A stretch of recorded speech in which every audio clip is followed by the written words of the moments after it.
Hello, everyone. Welcome to Smart Talk, the Henry George School's series of video interviews with some of today's leading economic and finance policy thinkers.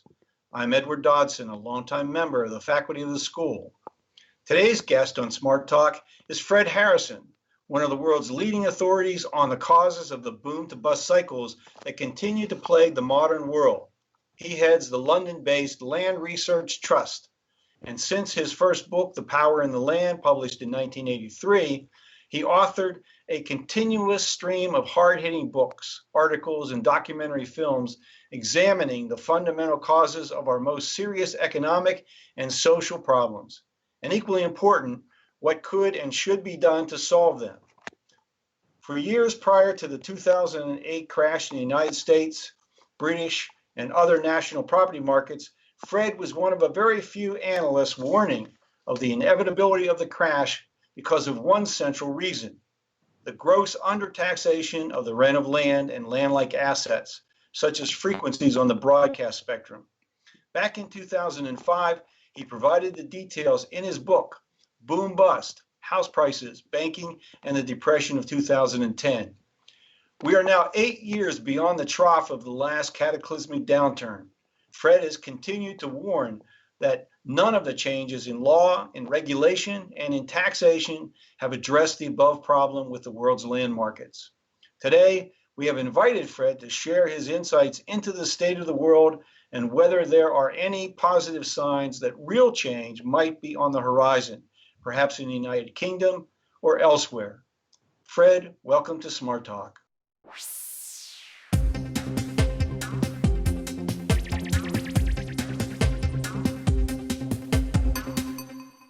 Welcome, Fred, to Smart Talk.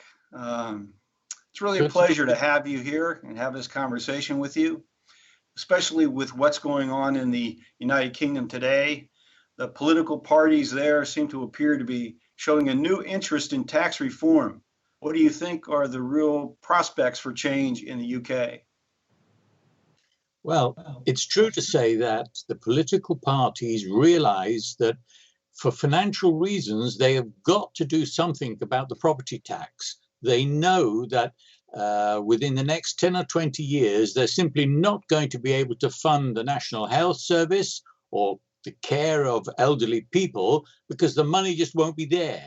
And therefore, something has to be done. And there are other reasons, like young people today are not only suffering from a reduction in real value of their wages, but they're finding it, many of them, almost impossible to acquire homes.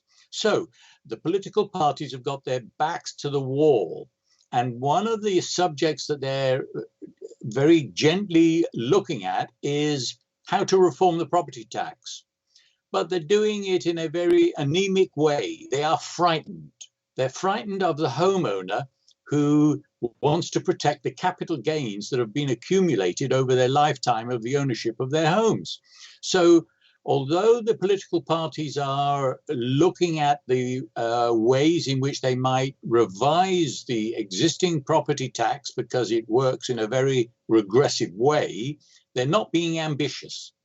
Now, the think tanks in London, some of the major ones that have commissioned a battery of experts to help them to explore issues like the intergenerational gap, the prejudice that's being shown towards young people by the elderly for financial reasons, for example. They've commissioned reports which, far from solving the problems, are actually adding to them because they are trying to fine-tune the existing property taxes and are creating worse problems as a consequence without actually calculating the deadweight losses, the losses that come with taxes other than the one directed purely at the rent of land. And so what we have is a glorious mess. And it's this opportunity which those of us who think we know how we can resolve the financial crisis, we have this enormous responsibility to reframe the narrative, the big picture under which we might project tax reform, so that we overcome some of the mental blockages, whether it's in the among the capitalists on the right or the socialists on the left. We somehow have to embrace them all in a single kind of national debate that constructively leads to the realization that there really is only one solution. Now, well, that raises the really important question of how do you and others who hold the same views get on the national stage, get that national attention to bring those parties together to listen and come up with reasonable conclusions of what the prospects are for change? How do you get there? Using the present Georgist narrative, I don't believe we will succeed in doing that, because for too long we have sought to argue the case for land taxation on the basis of pure reason and fact. We sought to explain the reasonableness and the effectiveness of land taxation.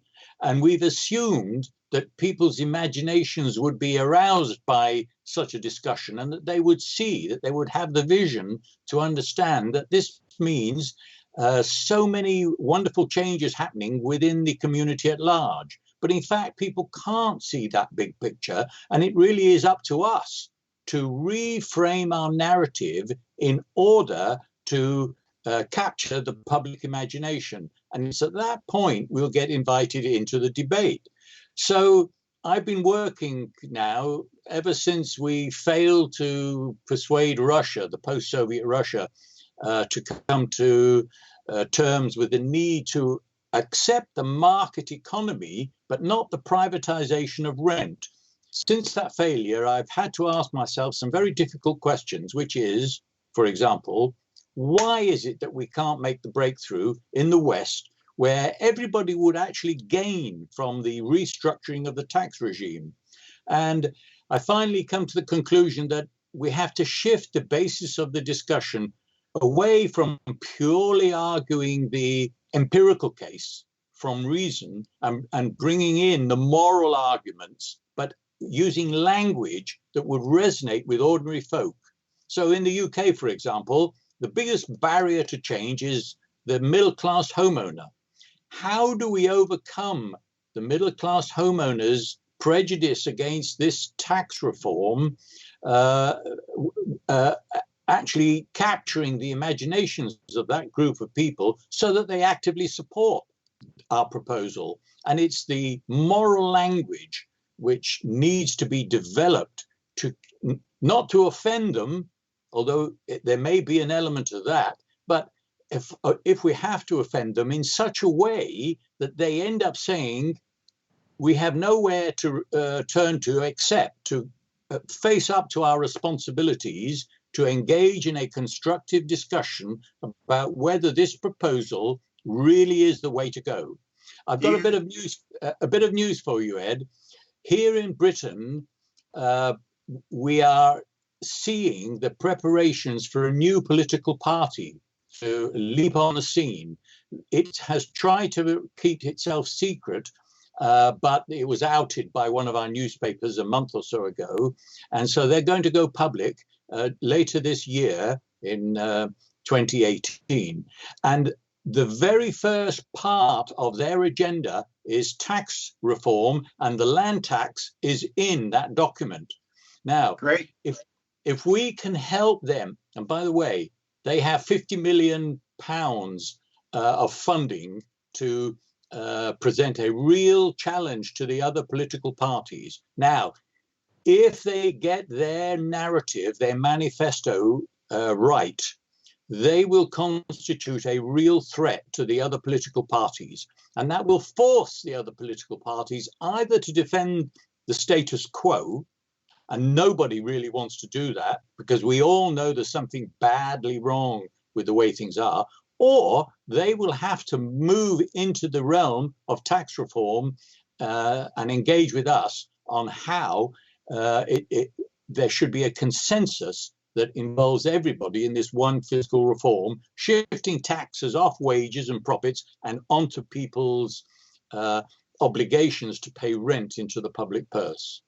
Well, Fred, in the United States, one of the problems of income inequality and wealth inequality is generational. I mean, there's a generation of young adults not able to really make their way into home ownership, and it sounds as though that's the same thing in Britain as well. Now, Exactly. here, with mortgage interest rates being at rock bottom, that has really driven up land prices and made housing less and less affordable in many of our markets. Now, it sounds as though the same dynamic is occurring in Britain. Is there a potential for a generational conflict here over tax policy that arises because so many young people are left out of the potential to become homeowners? The answer is yes. And that's why so many London think tanks are trying to find a solution. One of them recently said, oh, when young people become of the age of, I think it was 22, they should be given £10,000. And that was supposed to be like a deposit for a home or to start up a new business. But that's trivial. It indicates the lack of real imagination of knowing how to overcome what is a systemic problem. And yes, we do have that serious problem. And it's not only the low interest rates that is causing land prices to go up, but we now have additional information that shows that when productivity drops, one consequence of that is a rise in land prices. And so when you add low interest rates, low productivity, all of which tend to push up land prices, we can see that this is a no-win situation for anybody, because even the landowners will end up suffering. My problem politically is that we don't have enough time left before a repeat of 2008, when the next disaster will break. And when that happens, it won't be just the banks that are bankrupt. Governments will be facing the fact that they can't pump yet more money, quantitative easing, into the system, because that will just multiply the chaos. So I really fear the next 2008 event, which we can confidently predict will begin 9 years from now. Around 2026 is my forecast for when property prices on a global scale will hit the peak and then start to go down. And when that happens, we've got a global disaster that will dwarf what happened back in 2008. So we really have to find some new solutions. And right now in the UK, you have the added challenge of Britain's departure from the European markets and Brexit. So how does Brexit play into this whole discussion of domestic tax reform? I mean, what's really the prospect of getting politicians to really focus on domestic reforms while the challenge of pulling Britain out of the European market? Well, Brexit is both a difficulty but also an opportunity. At present, the Theresa May government is preoccupied with trying to find some solutions to keep everybody happy over Brexit, which means they're neglecting domestic policy. But the virtue of coming out of the European Union is that the British government would then have a free hand over fiscal policy as well as trade policy. You see, at the moment, we are anchored into the VAT system, which Brussels insists upon. And VAT is one of the most regressive taxes. Well, outside the European Union, we could get rid of, or at least diminish, the VAT burden and replace it with a more benign source of revenue. So the political parties are so caught up in the discussions about Brexit that they're not focusing clearly on how to run a sustainable economy after Brexit, which is where this new political party, if it shapes itself up properly, and I will seek to help them to do that, frankly, will be able to come in and score some major points. If nobody does offer a new narrative in the UK, then we can see the risks of going in the way that Italy has gone, where they have now a coalition government of two parties that want to wreck the European Union effectively, or who knows, we might end up with a Donald Trump, and then that would be just as bad or even worse. I would never wish that on anyone.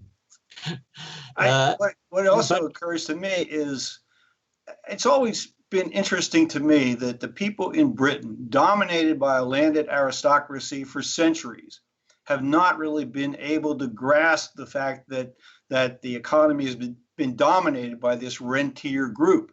And now it seems as though in Scotland, at least, there's been a number of years of dialogue about the power of the landed aristocracy that remains there, and it's resulted in the potential for Scotland to vote to leave the United Kingdom. Is this new party that's being formed, does it have a Scottish component? Is there potential here for unity, or do you expect to see the Scots still move further and further away from their involvement in the UK? Well, we don't know yet. The new political party is going to want to get people elected in Scotland. It wants to keep the United Kingdom united. The Scottish nationalists are not actually making much headway in terms of popular support now. And they wouldn't actually achieve their ambitions by breaking away from the UK economically. And so there's a general state of confusion, which therefore comes back to our responsibility.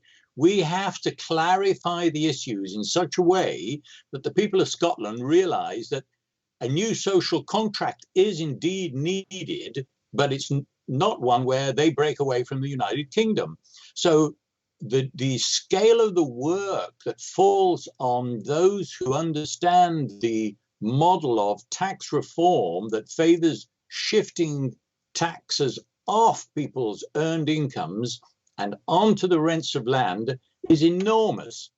Wherever you look, there is a problem which only we can solve, but we need a narrative that comprehensively deals with all the elements of what is a global problem. Well, quite frankly, our efforts as activists in support of this idea have not been very effective, and we've not been particularly effective working as in conjunction with one another. What do we need to do to strengthen the Georgist movement? What does the movement need to do to become more effective in getting this message across to our stakeholders and others, so that we really have momentum to push it forward? I'm not sure that there's anything that the movement itself can do as a movement. I think the inspiration will have to come from individuals who just pop up with the right kind of ideas, the right narrative, the tone, and we have to hope that inspires others. Henry George didn't have a movement behind him. He just had a wonderful idea, but the capacity to capture the popular imagination with the language that he used. Well, now we can't repeat Henry George's language today, so we need to find a way of reinterpreting the well-established economics in a framework or a language that resonates with people in the 21st century. And if we succeed in doing that, and I'm sure there must be some of us who are working on that, and frankly, I believe that it may be possible to come up with a solution within a short period of time. I really believe that there is a possibility that we will succeed on that front. Quite the challenge for us, Fred, as individuals. As I have mentioned to you in private conversation, my own activist activities here in the United States are not really finding a strong level of support, even from people who, when they understand the moral issue, they understand the threat to our society, are still apathetic about becoming involved in any change. They're so comfortable with the status quo. It's like the devil they know is better than the devil that they don't know.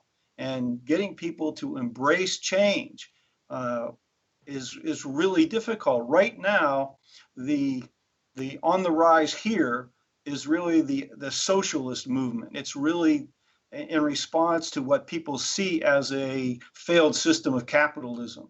And so we have, for example, because of Bernie Sanders' campaign, the Green Party is becoming very socialist dominated here in the United States. Whether the Green Party will actually win office, get people elected is hard to say. So far, it hasn't been successful. But we can see that there is a great dissatisfaction with the financial system, with the banks, and with capitalism in general. Is the same sort of frustration existing in the UK and other countries that you've visited and toured in? Exactly the same. And in the UK, we have Jeremy Corbyn and the Labour Party moving right over to the left to effectively being Marxist in their outlook and in their intentions. Well, the British voters won't put up with a Marxist government, but nonetheless, what this tells us is the poverty of philosophy that prevails at the present time, that a bankrupt capitalist model is now generally recognized as not having the solutions, and yet all we can hear people talking about is a bankrupt socialist model replacing it. There is this need for the alternative, and that really does place a huge burden of responsibility on people like you, Ed, and me, and our colleagues who really grasp the essence of what it would take to shift the structure of the system away from both the capitalist and socialist models in favor of something that most people would find appealing. And so to come to your point about people who just are lethargic, complacent, won't make the change, this is where we have to confront them. This is why we need to sometimes use language that may actually offend them. So back in 2012, for example, in a book called The Traumatized Society, I talked about the culture of cheating. Now, right. In the UK, people do not like cheats. And we know that when people go to football matches, they will shout down anybody who cheats on the field, right? And to suggest to the middle-class homeowner that although involuntarily he and she is caught up in a culture of cheating, will actually stop them in their tracks and will force them to engage in a discussion, because their first instinct will be to say, I'm not a cheat. But then when the economics of cheating is spelt out, and when they recognize those economics as being precisely what is captivating them, which they are defending, and if we've told them that that is actually a process of cheating, for instance, the next generation, making it difficult for their children and their grandchildren to get decent jobs and homes, then they will stop and think about it. But at that point, we have to have the cathartic language and solutions, the vision, to help them to see that there is a way forward that gives everybody hope. And we have to nail that issue of hope. If we can't give people hope, then really there is no prospect. So ours is a very complex challenge. We have to pitch our message at different layers. Yes, we have to retain the reason and the empirical evidence, but there's the moral dimension, there's the vision of hope, and that's all got to be encapsulated in a single narrative, which can go on the talk shows. Well, very difficult, I know, but I don't see people actually working on that as a problem. How to reframe the words so that they capture the essence of what we're saying. And I don't know that it can be done in an organized way by a movement of people. Maybe it can, but it needs leadership, doesn't it, in that case? Otherwise, it may need marketing expertise. I mean, people are able to sell all sorts of strange ideas and products and and marketing seems to find a way to get to people to embrace all sorts of strange things that they wouldn't ordinarily be inclined to do. In my teaching, one of the issues that I face is, at least here in the United States, that there is a widespread acceptance that speculating in land is a perfectly legitimate way to build a fortune. It goes back to our entire history, all the way to the founding fathers. George Washington, the hero of the Revolution, our first president, he was the largest land speculator of his era, and he became rich because of it. And he was always concerned about buying additional land at low cost and being able to sell it. Almost all of our founding fathers, the framers of the Constitution, were men of property. And so today we have people who still think that that is the way to gain wealth. It may be a psychological barrier in the United States, but it surprises me that it remains a psychological barrier in the UK or in Europe, where there were centuries of domination of the people by landed aristocracies. It seems like the challenge should be less intense in countries with that history than in a place like the United States or Australia or South Africa, for example. Yes, well, up till the end of the 19th century, Henry George's message was an easy sell, because 90% of the families were tenants. They rented their homes. Now we have like 70% who own their homes. So there has been this huge shift, but it's more subtle than that. The economics of capitalism have been reframed to exclude land and rent, and therefore the public awareness of those issues, which is why we have to reintroduce those concepts in a manner that resonates with people. And that's a big job, but it's got to be done very fast if we're going to avoid the catastrophe, which is not far down the road. We have to do it in a way that can be digested by the man in the street. So a lot of work. And yes, if we can get the support of marketing people to help, then fine. But they only come in when the message is all, but the elements of the message are already in place. And then they will take it and turn them into the sound bites that can be used on radio talk shows. But until then, their skills are wasted, and it's really up to us, I think, to get beyond discussing the more mundane issues over rent and to look at the big picture again. And I'm going to have a crack at that. For instance, you say that in the States, and it's the case here, the idea of reaping huge capital gains from activity in the property market is seen as perfectly legitimate. How do we overcome that? Well, I've just reframed that process for the purposes of a document that I'm submitting to a parliamentary committee. And I've described it as activity that's on the back of a slush fund. Our parliament has a slush fund. It pours money out of the public purse without the law to permit them to do that, without the consent of the public. But through this slush fund, Parliament pours money into the privileged pockets of a relatively few people in Britain. Now, that kind of a picture will really stop people in their tracks. What do I mean that Parliament has a slush fund? Well, let's talk about it. How does it work? It works because taxpayers' money is invested in infrastructure, for example. A large net income is created, which nobody monitors, nobody audits, nobody's held accountable for that value. It's just allowed to filter out into the ether to cascade down into the pockets of landowners. that is a slush fund, and we've got to stop it.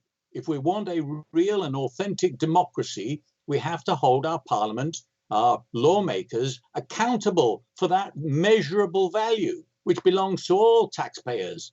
Well, there is a point of discussion, a way of presenting the case, so that we can say to the people who are land speculators, which includes the ordinary families in Britain and in the United States, look, what you're doing is perfectly lawful, but it involves benefiting from a slush fund that is not authorized by the democratic political process.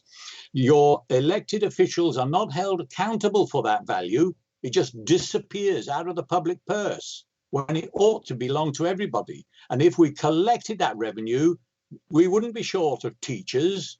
In America, I understand there is a huge shortage of teachers to keep children in line. There wouldn't be a shortage of policemen to enforce law and order and all the rest of it. Now, the choice is yours. You either keep benefiting from this slush fund, or you rebase your social system so that it's healthy and wealthy for everybody. Would you, in promoting this solution, would you be in favor of advocating for a distribution to each citizen, a citizen's dividend, as has been described by friends such as Jeff Smith?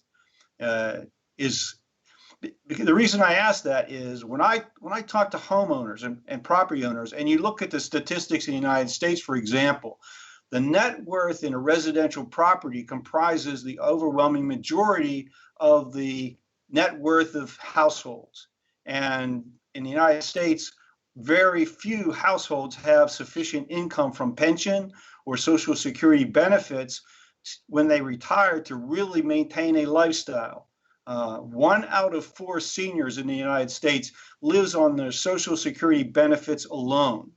And so by taking away their admittedly unearned gains from owning a residential property, residential land, there's nothing left.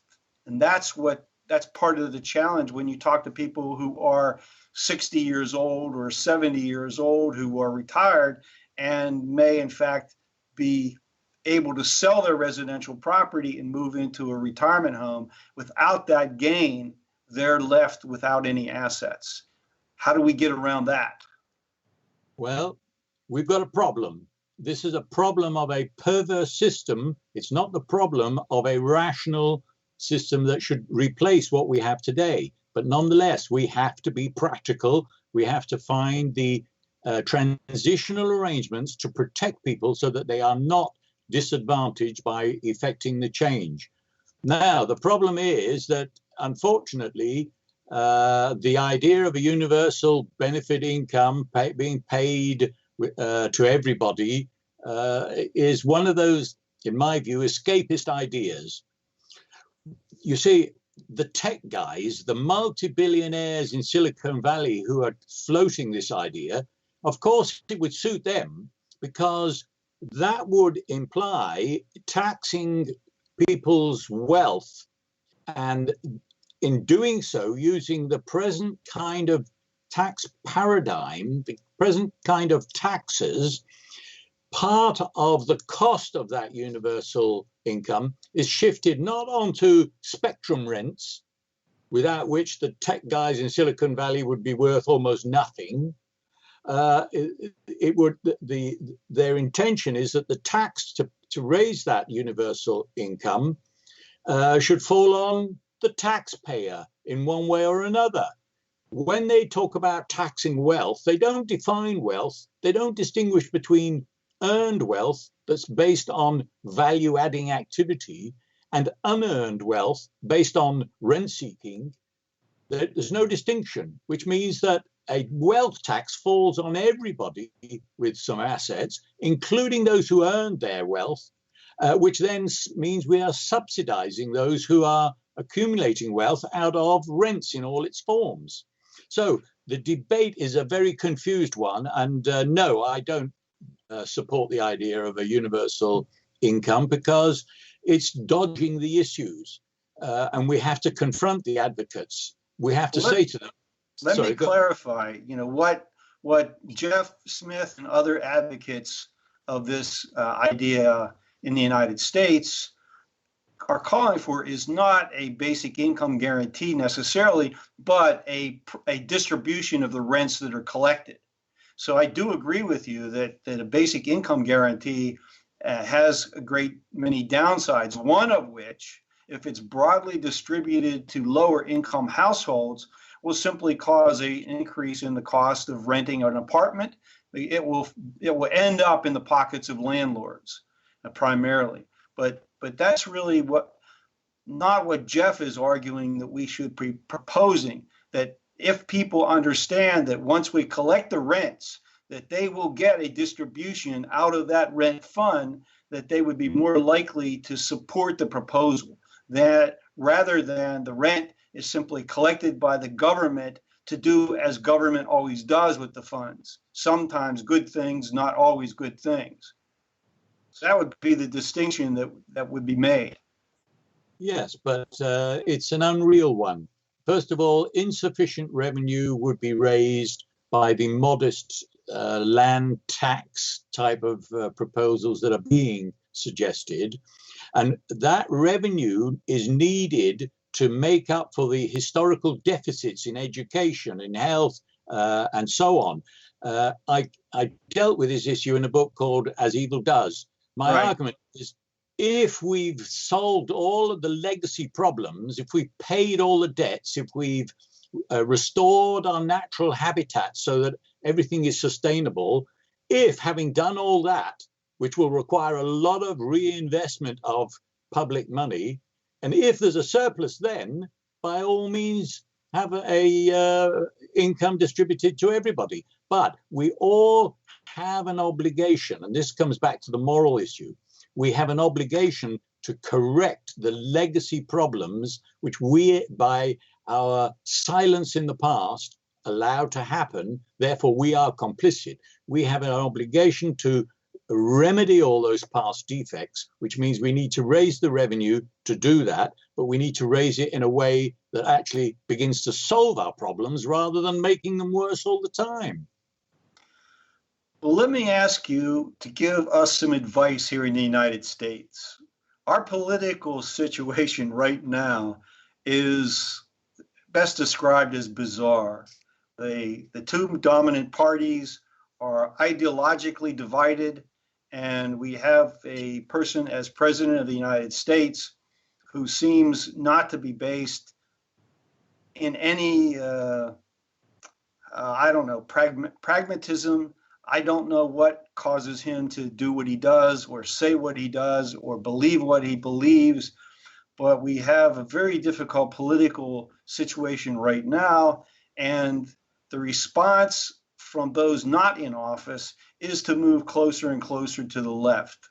What message do we deliver to our elected officials that will have some sway in their thinking on what reforms are really needed? What can we say in this environment where our president just says whatever comes to his mind? How can we shift the dialogue toward a more rational, moral discussion? Well, far be it for me to suggest how my friends in the States ought to go about it. All I can say is this. In the perverse way, I rather celebrated the idea that Trump got elected for this reason. It means that all that's nasty and narcissistic in the rent-seeking culture would be on display in Washington for everybody to see. And that means it's exposed to public scrutiny. But it needs people to actually explain this, to analyze it on a almost daily basis, pumping out the blogs, explaining exactly why Trump says the weird things he does and the logic behind it. Let's look at one of them. Henry George wrote a book on free trade. Now, what we know about free trade is that the absence of free trade pushes up land values in the protected countries. So when Trump says he's all for America and he wants to bring jobs back to the Rust Belt towns, what he's actually saying is he wants a situation of protectionism that will push up the real estate values, which makes him richer.